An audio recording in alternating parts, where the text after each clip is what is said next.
there's something that men typically experience when it comes to shame, and this is fear of judgment. This is fear of being ridiculed, and specifically for the men who are incarcerated or even in environments where there's just a high levels of testosterone, like they have to present a certain type of way, and if they don't, in the environment that they're in, they can be preyed upon if they don't respond in that type of way, and that creates opportunities for them to be victimized later on if they don't stand up for themselves.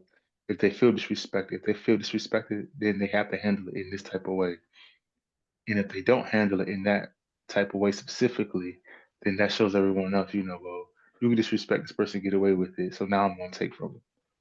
And now that causes other issues. So it's it shows up a lot, when it comes to just how men interact with each other, but definitely shows up in relationships and how men present themselves and how men have to posture when it comes to how to navigate certain situations.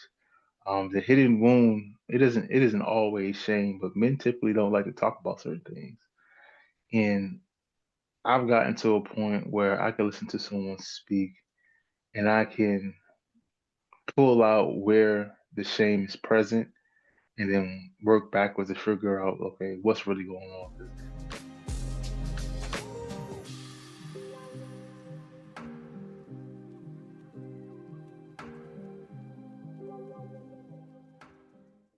Hello, and welcome to another episode of We're Not Okay, a community of healing. I am one of your hosts, Dr. Antija Allen, and I'm joined by my co host. Greetings, everybody. Justin Stewart here. And today, our guest that we are so excited for, another amazing guest, is Telvin Peterson, who is a licensed professional counselor and addictions counselor with a passion for helping men and women move from survival mode to self leadership. For the past 6 years, he's worked within the Department of Corrections, providing therapy and guidance to individuals navigating complex trauma and emotional barriers. He's also the founder of Inner Depth Counseling and Consulting LLC, a private practice dedicated to helping people heal from shame, guilt, resentment, and relational trauma. And you'll be able to read the full bio of Telvin in our newsletter or on one of our social media posts. Welcome, Telvin. Hey, how y'all doing? Thank you for having me. Good, good, good. How are you today? I'm doing pretty good. Doing pretty good. Pretty good. We're gonna have you be fantastic by the end of this. Okay. Well, I shared a little bit of your bio. As I mentioned, there was more to it, but for the interest of time, I shortened it a bit. But I would love to get some more information on just the work that you're doing and kind of what motivated you to take that path, because I notice a lot of your work centers healing for men. Mm. Yeah, so in the bio mentioned that I've been working with the Department of Corrections for the past 6 years.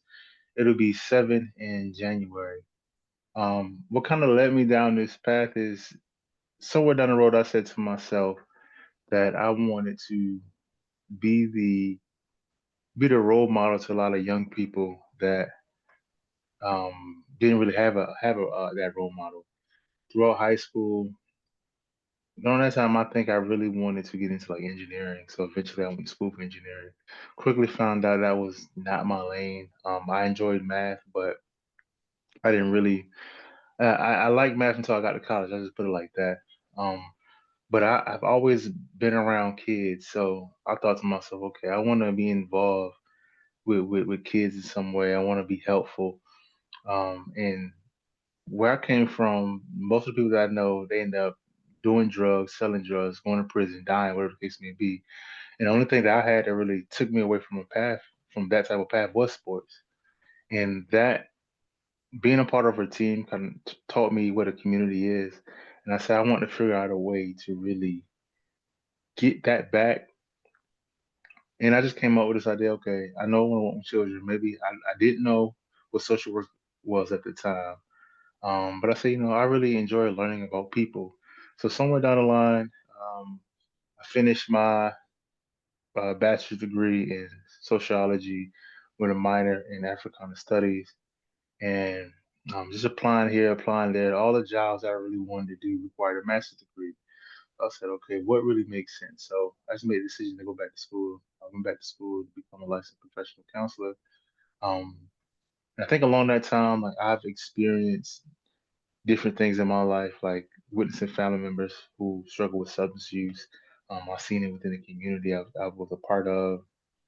Um, and I've also been role models, as a senior in college to those like underclassmen, or even in college, I became a licensed or certified peer support counselor. So I'm always in that type of space. So I said, well, why not, go after something that'll put me in the lane where now I can do it professionally. Um, I work in the Department of Corrections. I thought that was the next best thing to what I wanted to do was a juvenile court counselor. And I said, okay, this is something I think I can do. My family didn't want me to do it; they were afraid. This is around the time in South Carolina we had a riot where I don't remember how many people died, but a lot of people died. A lot of people injured, and I said, well, I would much rather work in that type of environment than going to the community and going to people's homes. I did that at some point, and I really didn't like it.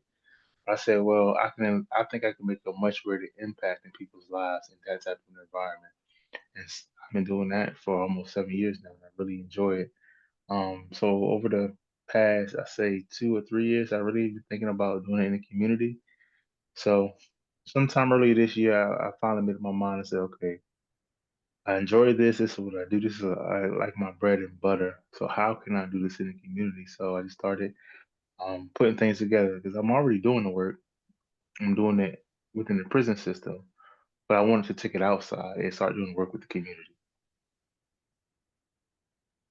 So thank you very much for giving us that background, Telvin. And as you were talking more about your journey, your how you've gotten to the stage where you're at right now. One of the things that did stick out to me when you were going through the kind of a cycle that many sometimes in our community may go through. I think some of us, our parents, our mothers, our fathers may kind of give us that quote unquote game of kind of trying to get yourself out of a particular lifestyle, or you find yourself in an instance where you may end up in prison. You may end up as a victim of drugs, whether it's uh, dealing drugs or being someone that's taking drugs, and then ultimately death for some, where it's just that cycle of it's not anything that is allowing you to escape from certain negative connotation or negative concepts that may be related to the community. As we're talking about your work, your experience, your uh, consulting, which you provide your services for, we wanted to talk more about the topic of hidden wounds.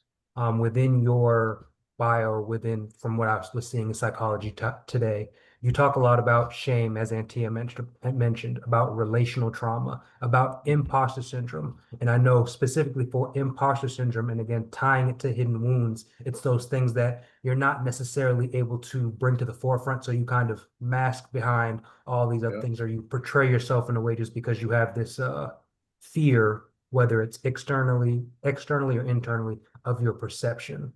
So when we talk about this concept of hidden wounds, we were hoping that you can expound a little bit more on that. Okay. So I start with hidden wounds, and I use the word shame a lot because it's something that I've experienced, and the more I started to look into it, the more I started to understand what my experience was, and what it actually looked like. So with a lot of men, there's a lot of expectations that men deal with, and those expectations essentially affect the way they show up to the world. And a lot of the macho behavior is really, in a lot of ways, some may use the term like peacocking.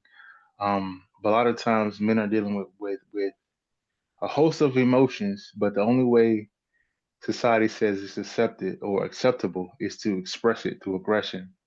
And that's where we typically see someone who is angry. And majority of the times, the emotion that men typically experience is shame. Not all the time, but a lot of times, if it's not the shame that they're experiencing, it's this fear of being shamed or appearing weak, which can induce that shame. So this is it's a lot of nuances when it comes to the shame itself. But what I've learned that so many men will experience these emotions, but because it's only acceptable for men to express something through aggression, then that's their outlet, right? Whether it's they become fighters, whether they, um, you know, lift weights, whatever the case may be, play sports, whatever the case may be, it's more acceptable for them to express their emotion through aggression, or at least in behaviors that are more aggressive because that makes them appear to be more of a man. And what that actually does, it hides, their true emotion.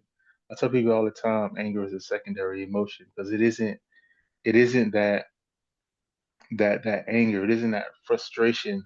There's usually a reason for that.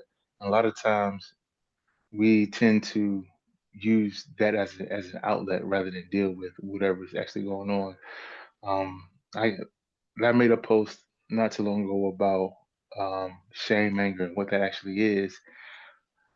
There's a there's something that men typically experience when it comes to shame, and this is fear of judgment. This is fear of being ridiculed, and specifically for the men who are incarcerated or even in environments where there's just a high levels of testosterone, like they have to present a certain type of way, and if they don't, in the environment that they're in, they can be preyed upon if they don't respond in that type of way, and that creates opportunities for them to be victimized later on if they don't stand up for themselves. If they feel disrespected, then they have to handle it in this type of way.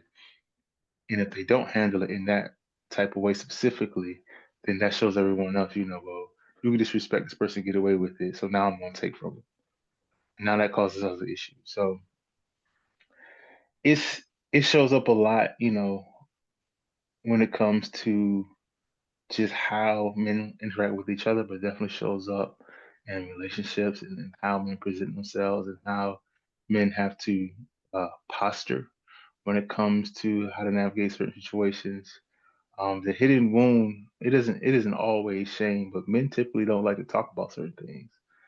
And I've gotten to a point where I can listen to someone speak and I can pull out where the shame is present and then work backwards to figure out, okay, what's really going on. Because essentially, shame is not a part of every emotion, but it's one of the lowest form of emotions. And if you can get a person, let's say, from shame to anger, then you already moved in the right direction, right? And you have a person who is apathetic. There's guilt, there's shame, and then that's it's harder to help that person move to something like anger because what anger does, it motivates. It can be a good form of motivation or can motivate you to do something not so great. But just understanding that where you are and if it's shame, how can I at least push you up that spectrum of emotions to where now I can instill some courage, and from that courage we can move on up to really working on what the issues are and potentially to acceptance and all the way up the scale. Today's episode is sponsored by BetterHelp. Here at We're Not Okay, a community of healing, we've built a space where individuals can come together to process grief, manage stress, and share truths that are often carried in silence. Now, healing isn't only about conversation, it's also about getting the right support when you need it most. That's where BetterHelp comes in. They connect you with licensed therapists online, anytime, anywhere. So you can get guided help from an expert in a supportive space you can trust. Therapy isn't just for the hard moments, it's also a tool for personal growth and development. And one of the best features of BetterHelp is that if you don't feel like that first therapist is the right fit, you can easily switch to a therapist that you truly connect with.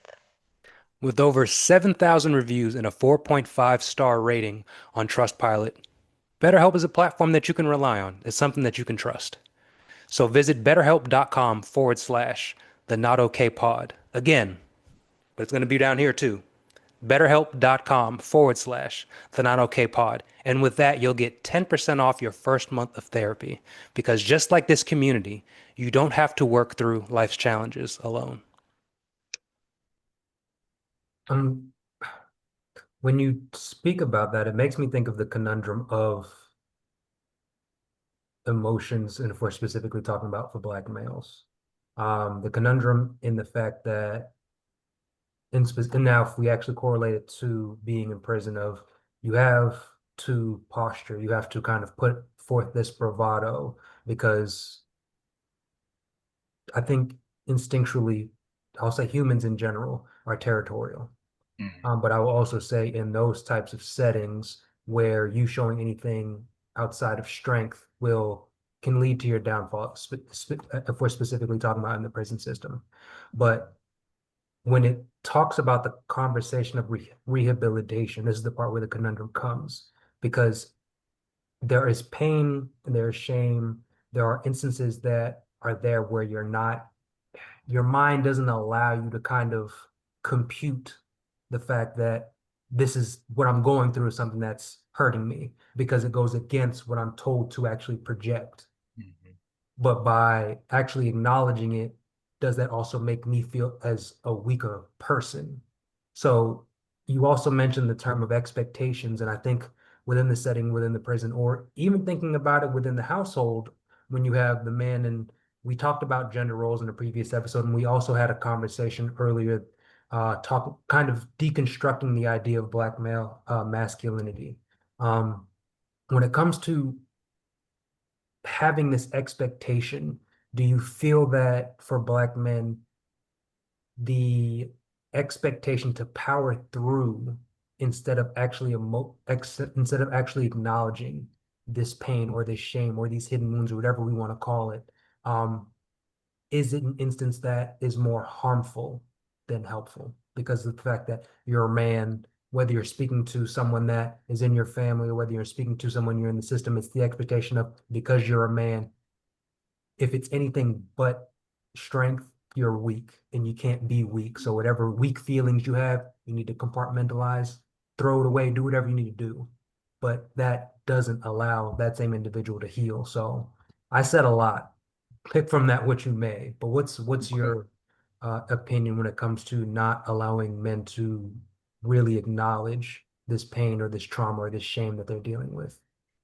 Yeah, I think there's definitely need for community and safe spaces, for men to be able to have these type of conversations and really be honest about it.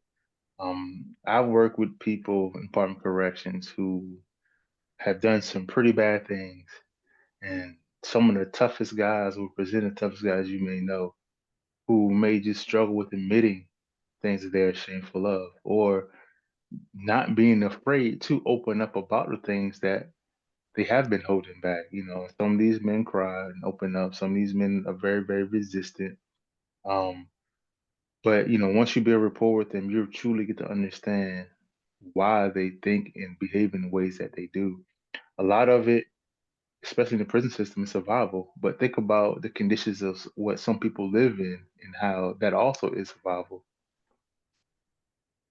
And if they've never seen what representation looks like, if they never seen another black male talk about these, or if they never seen, a black man that is supported, or maybe they thought they were supported at one point, but then have someone throw it in their face.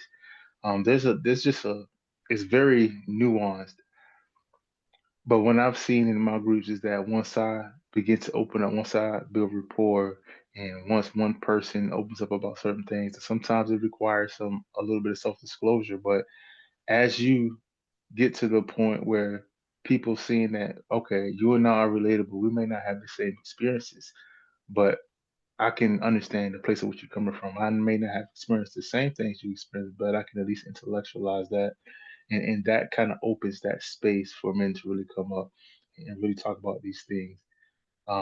And if you're in an environment where it's frowned upon, you feel judged, then that what that's going to do is just reiterate the idea that you're weak if you don't open up. I believe that if you can present yourself as at least transparent in any type of environment with something that may be very tough for you to do, that shows more to me, more masculinity and more strength.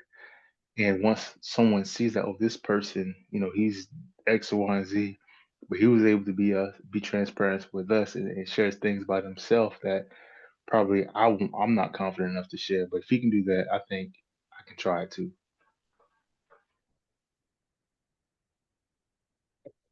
Um, one of the titles that you hold that really stands out to me is addiction counselor. And when you talk about, especially about things like shame, I find that there's a lot of shame related to addiction. Um, and not just the person themselves who is, abusing substances or a substance, but also like the family and friends may have some shame related to Yeah. this person and their behaviors. So one thing that I remember, so when I would teach psychology, is I would have my students. This is when I was teaching counseling, so it made sense. Wasn't just sending people to these things, but I would have them say that they had to attend a support group. So it had to be AA, CA, NA, it could be something for family members of. And I remember they were like, I don't want to go there because what if I see someone, they're going to think and I'm like, you can just say I'm here as a student and they're not going to believe me. And that's okay.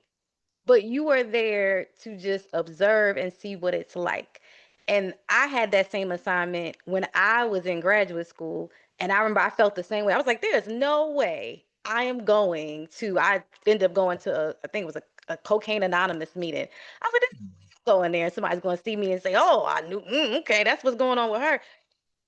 But I did it because it was an assignment. And when I went there, what really opened my eyes was the variety and diversity of the people that were in that room. Because in my head, I'm like, this is what someone who abuses drugs looks like. This is what somebody who abuses drugs acts like, right? Like all these stereotypes. But when I was there, I'm seeing people who look like they just came from work, and it could have been anywhere it came from work. But then you have people who they would tell their stories about kind of what led to them reaching that point. But of course, you had a lot of people who were telling their stories of, you know, just growth and change and how they were continue to fight. So one thing that I would love to hear from you based on your experience are like what are some myths that you notice are associated with people who are abusing substances? Like some just, oh, you know what, this actually isn't true. Like I said, oh my gosh, these people came look like they just came from work and didn't look very together, like put together. You would have never known. Yeah. Um, this is something I typically hear from people who struggle with substance use. And I'm trying to remember how it's said. Um,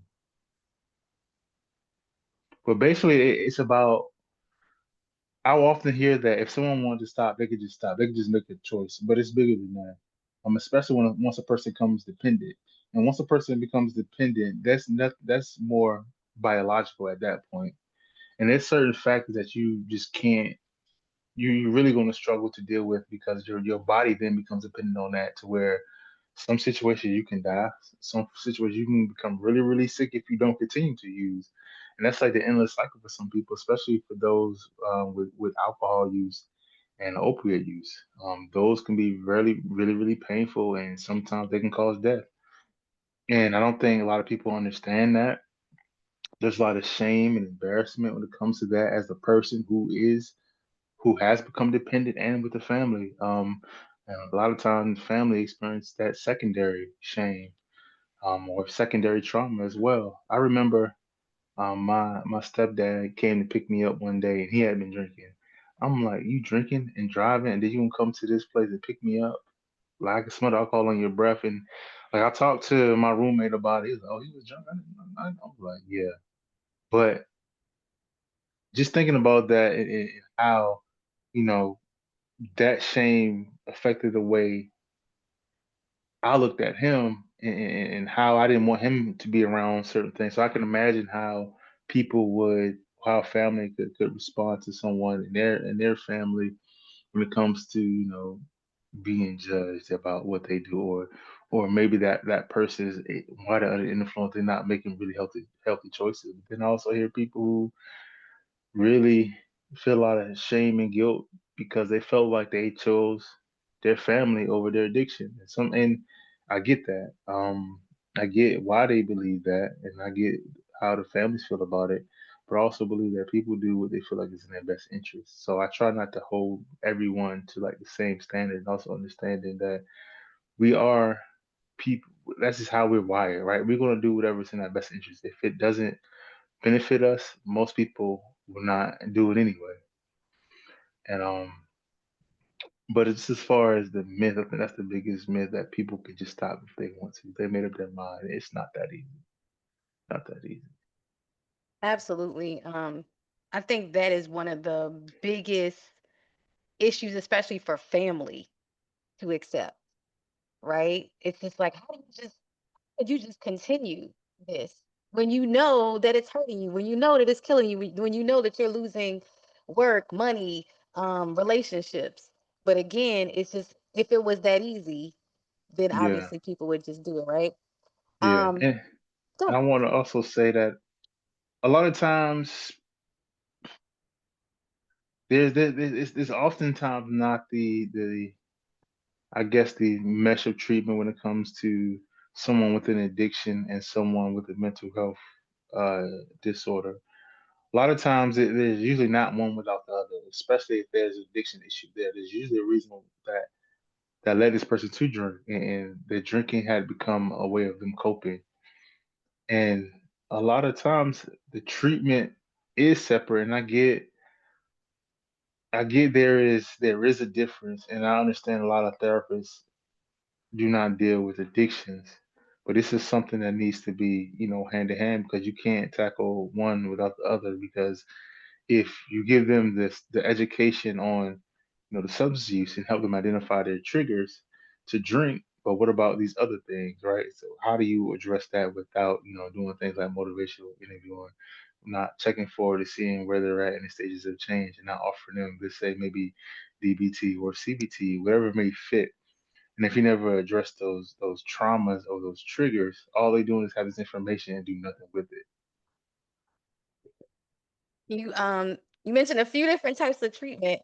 Um, the DBT, is that the dialectical Yeah, behavior dialectical behavioral therapy? therapy. And then the CBT, the cognitive behavior therapy, Hmm. and you mentioned motivational interviewing. Yes, So now yes. you gotta tell us what those are Mhm. So for the non the for the non-psych people okay, or social work or counseling. so the DBT that really targets. I like to think of it as thinking of things how certain things can be true at the same. Two different things can be true at the same time. But with DBT, we also look at things like um, mindfulness, personal, was it personal effectiveness, um, personal effectiveness, distress tolerance, and I always it's another. I always forget them and mix them up. But this is something we typically use for individuals who are dealing with personality disorders, usually with borderline personality disorder. We use it in apartment corrections specifically for those who are dealing with suicidal ideations or self-injurious behaviors. But I found myself using it a lot for individuals who have co-occurring disorders. So they do these things, but then they also struggle with substance use. Cognitive behavioral therapy, essentially, the way I look at it is, if you change the way you think about things, you can change the way you respond to it. And motivational interviewing, it's just seeing where you at on the understanding your readiness for change. Like, and if the biggest thing that we look for is ambivalence. So, is it you think you want to change? Do you believe you should change? And are you struggling to change? And are your actions matching where you are on that spectrum? And when we kind of marry these things, we get to understand, okay, where they're at. If they're ready to change, then we can jump into treatment. And if they're not ready for change, then we take a completely different approach. So it's really just finding where they are, and meet them where they're at. Thank you. Um, one you mentioned the idea of those co-occurring disorders, right? So you are struggling with substance abuse and also you've been diagnosed with a personality disorder, right? How, I guess, if it's not related to, for example, I guess a psychological disorder, what are some other causes of substance abuse? What have you seen that has led that have led? Ugh, I can't talk. What have you seen that has led to people uh, suffering from substance abuse disorders? Most of my clients say they're bored. And these are the ones who are in prison. Pure boredom. Um, Especially on the weekends because they're not coming out. There's no programming, so that's what they do. Some of them still use during program hours or even after program hours.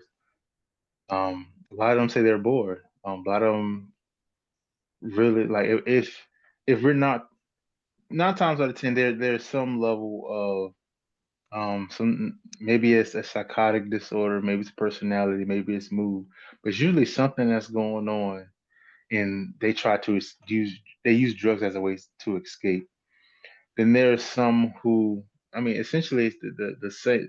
The mechanism is really the same. They use it as an escape. When they're bored, they're used to escape their boredom. Um, and maybe they're hungry or something. They don't have any food, so to not think about it, they'll use drugs, right?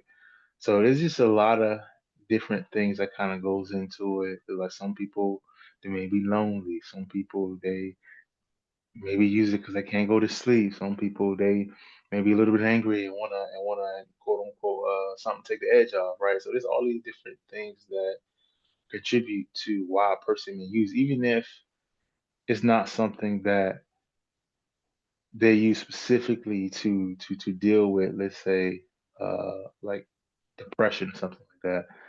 But just because they're bored, there's nothing else to do, then hey, this is something they can do. They may have to spend time and make some negotiation and use all these instruments and figure things out just to use.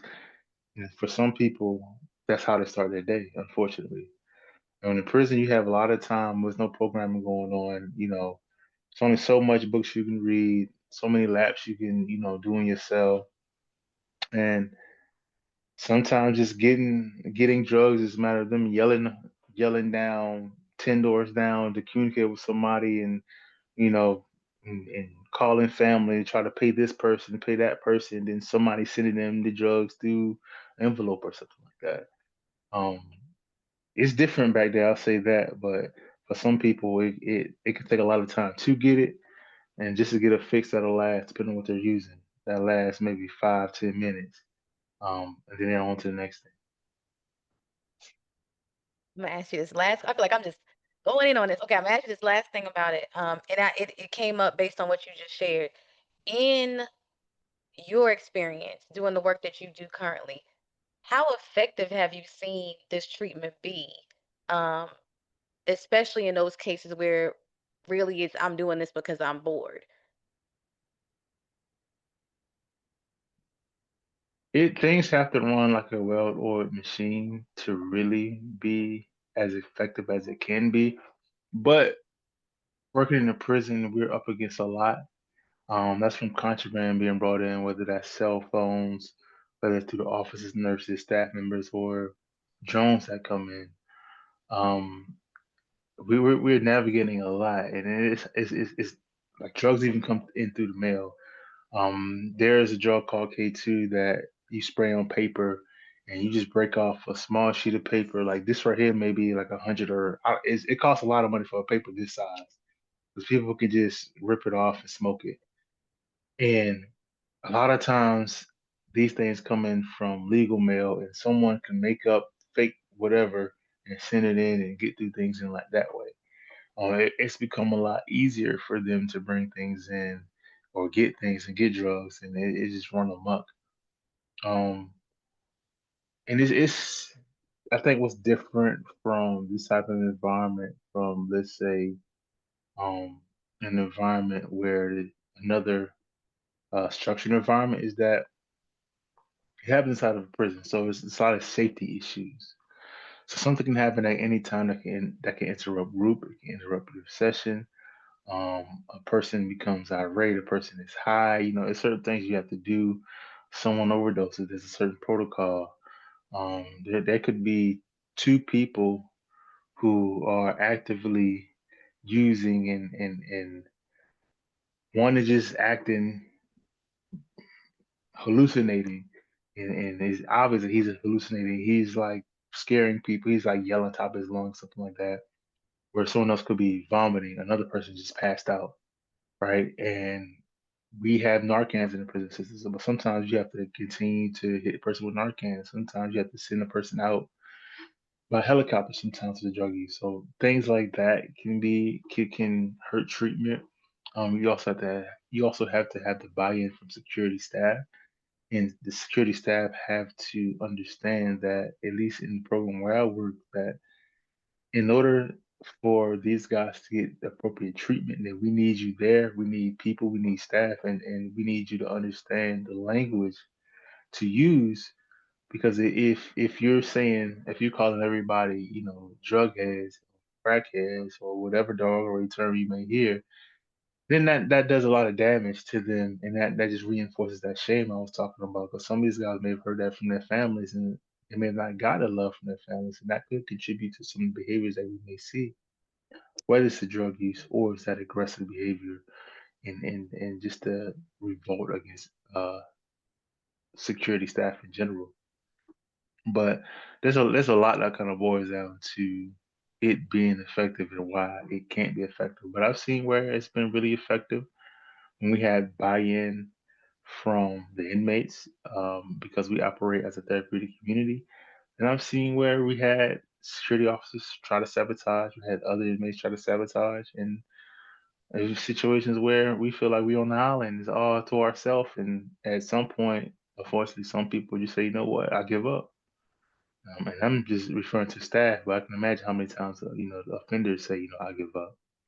So it's definitely a lot that kind of comes into that. It can be effective, but it's hard. And I'm glad that you call that out, just because when we're thinking about the road to recovery, the path to healing, it's not something that's flat. It's not like a perfectly paved road. When it comes to treatment, when it comes to rehabilitation, it's not, it's ideal. It's where you want to get to, where you get to that other side of a breakthrough moment where you're able to, operate in a more conducive way to your to your actual lifestyle, or something that will keep you around, continuing to operate in a productive manner. But that's not always the case.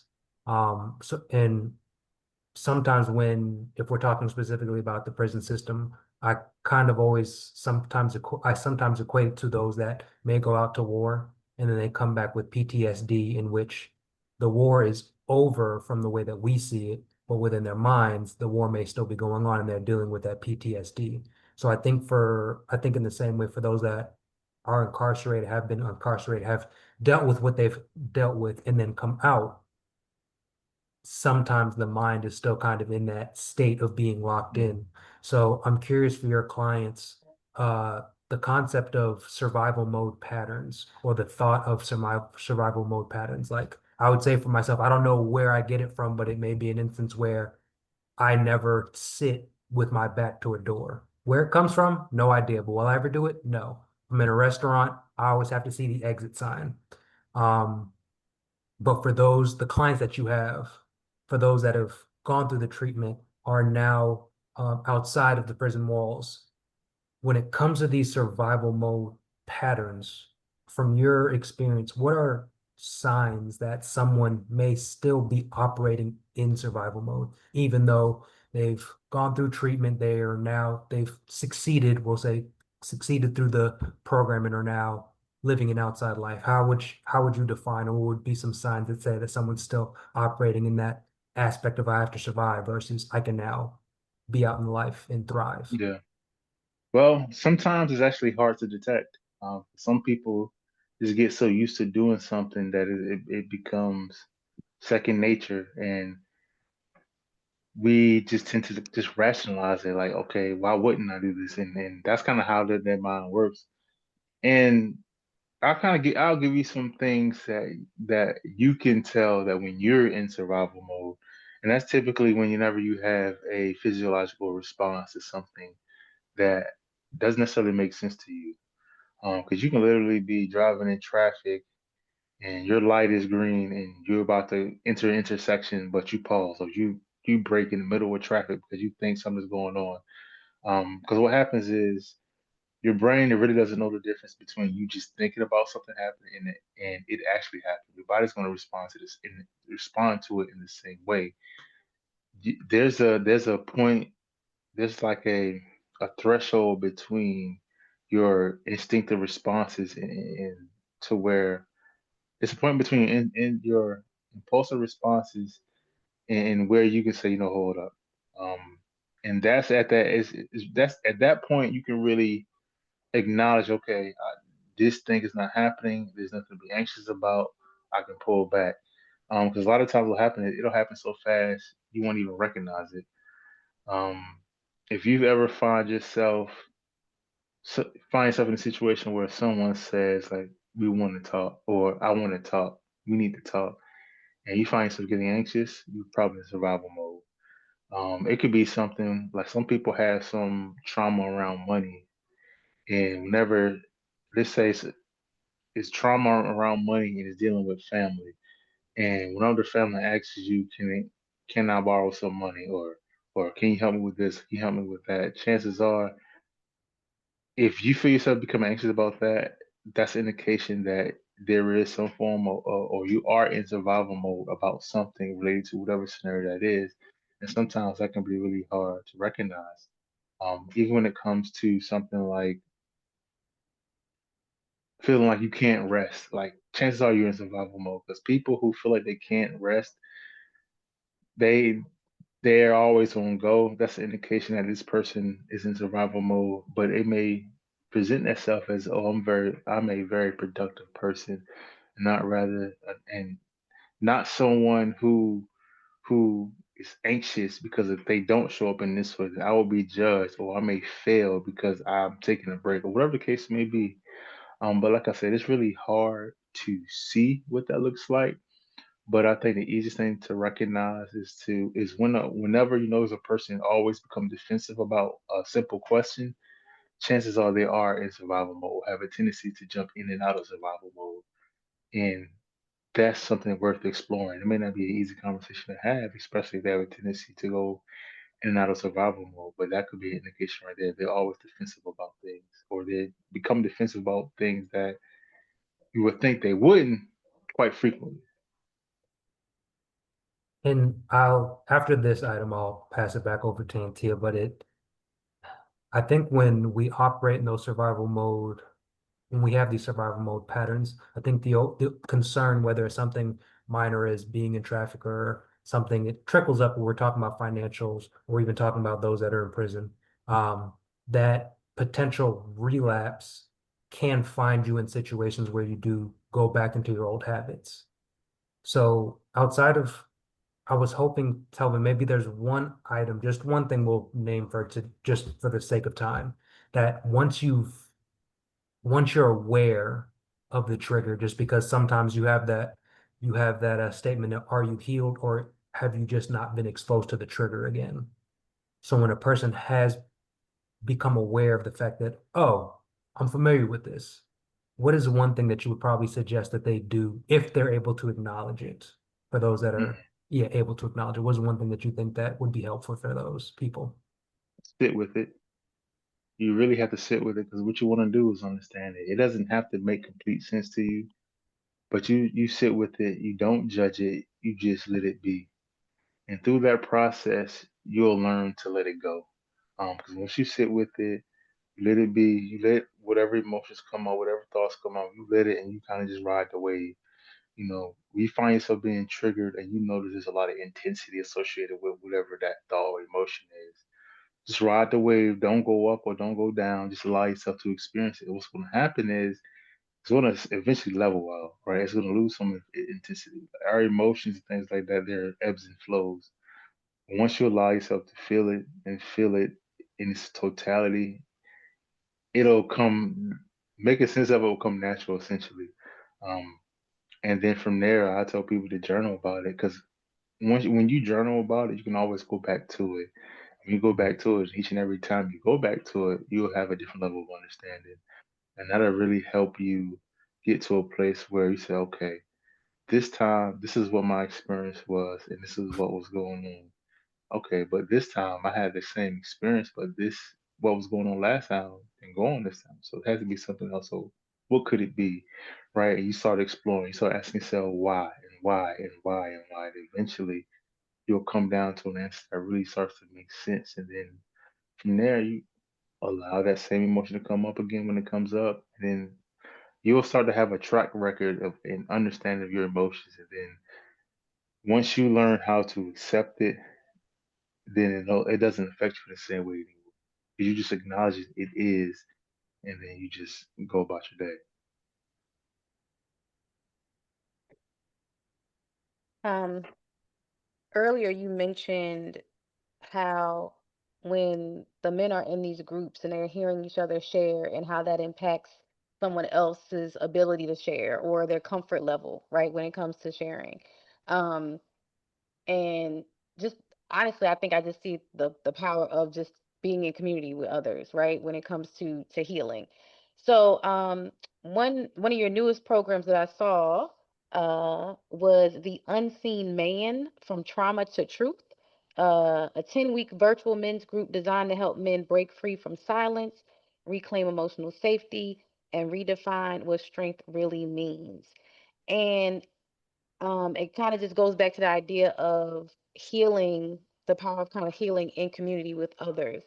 And so Yeah. I would love for you to just share a little bit about that group, as well as, what have you seen has been, I guess, what have you seen has been most effective about, being able to have that community, being able to have that support, even if it's not, with people who are incarcerated, if it's people who are um, Mhm.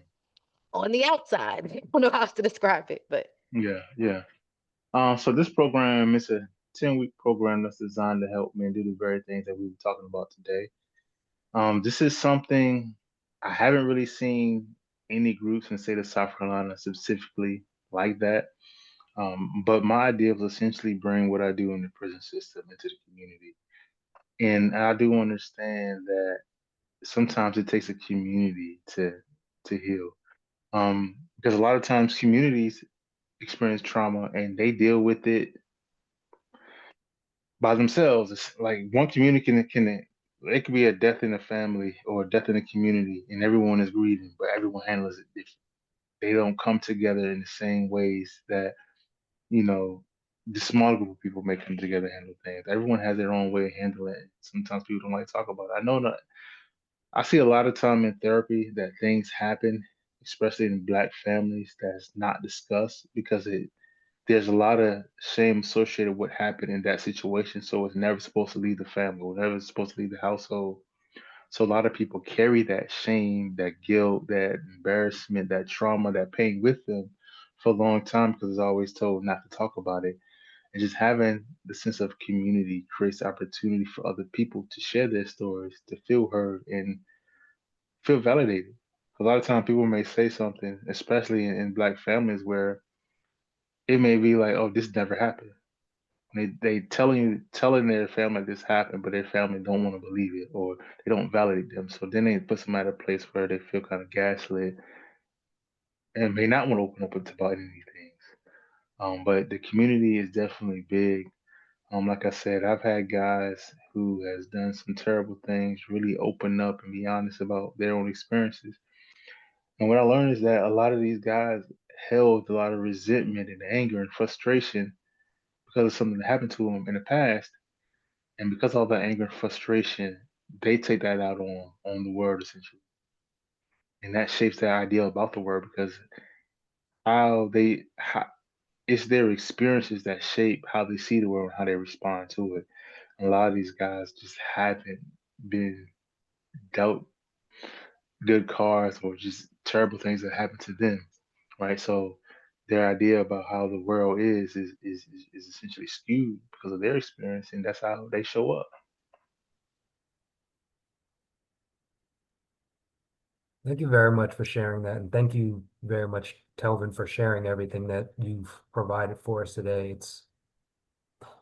It's always astounding the things that we learn in these types of conversations. It's things Mm, that's always surrounding you, things that you're already aware of. Some of us, or between the three of us, something that we may be dealing with, some things you may just hear from others, but it's always great to hear from those that are actually doing the work to kind of give a little bit more clarity or give a little bit more color to situations that we've either experienced or we've always been kind of looking at or pointing our fingers or in some instances making judgment because we don't really have a better understanding. So thank you for giving this clarity. Thank you for giving all of this information and above all else the work that you do. So you did call out the program, the 10-week program.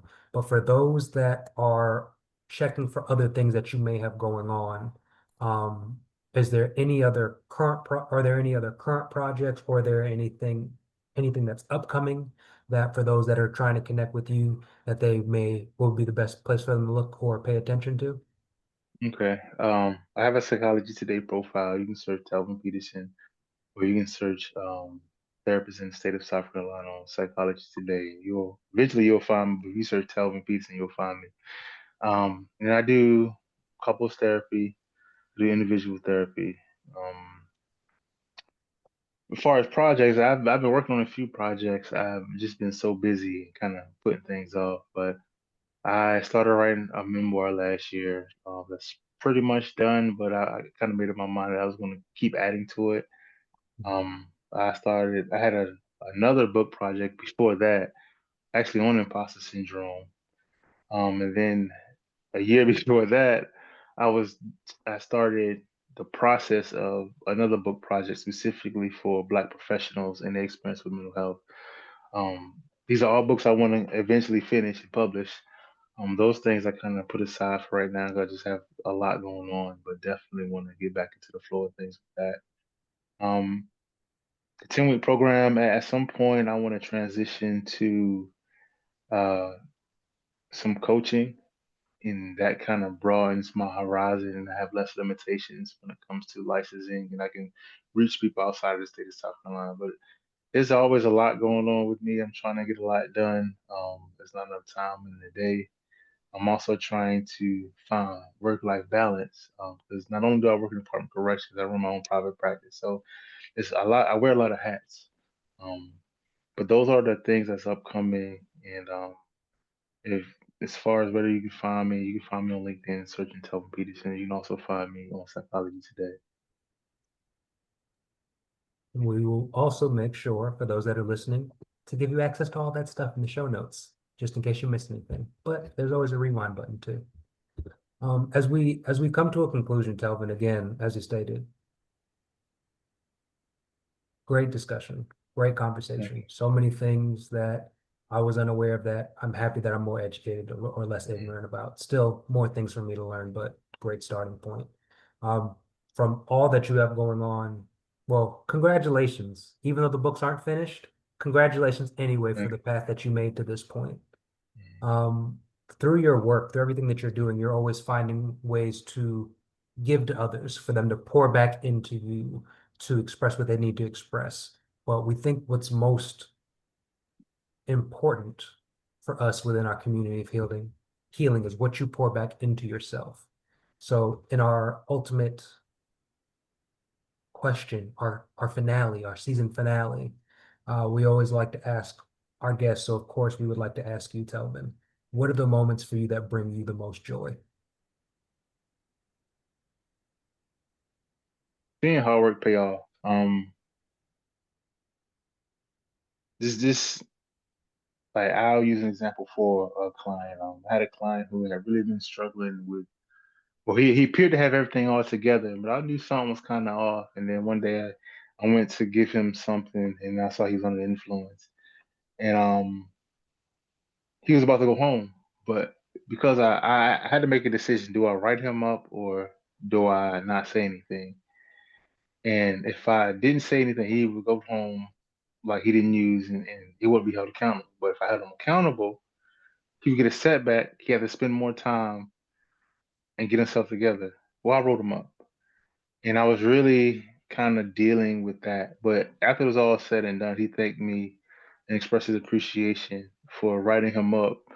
Um, because he felt like he really needed that. He really needed that change. He didn't really need a time to reflect. A lot of people tend to, if they can get away with something, they will, right? And just having someone who has your best interest at heart, but who also hold you accountable to the type of people that you need. And just seeing that, okay, I made this decision, which I thought was an ethical thing to do, but also see it pay off. Then also the process of my license. I went through a lot through that process with school, um, classes, papers, sleepless nights, also having other things going on and still try to like figure out ways to get this done, get that done. And you're seeing, I passed that test on the very first try. That was a big moment for me. So just understanding like how or seeing how my hard work pays off. That's the biggest thing. Well, congratulations. Thank you. Thank you. As Justin said, we have learned quite a bit. I always loved conversations like this because we're able to not only educate our audience, but also educate our hosts. So that's always helpful. Um, Thank you again for your time. Thank you for the work that you're doing. Thank you for sharing and being a part of our community of healing. Yeah, Uh, like that. and just thank you. Well, thank you guys for having me. I really appreciate it. It felt like this is a bright spot in my day. We loved. Look, we brought you joy today. You got added Yeah. to your joy list. Oh yeah.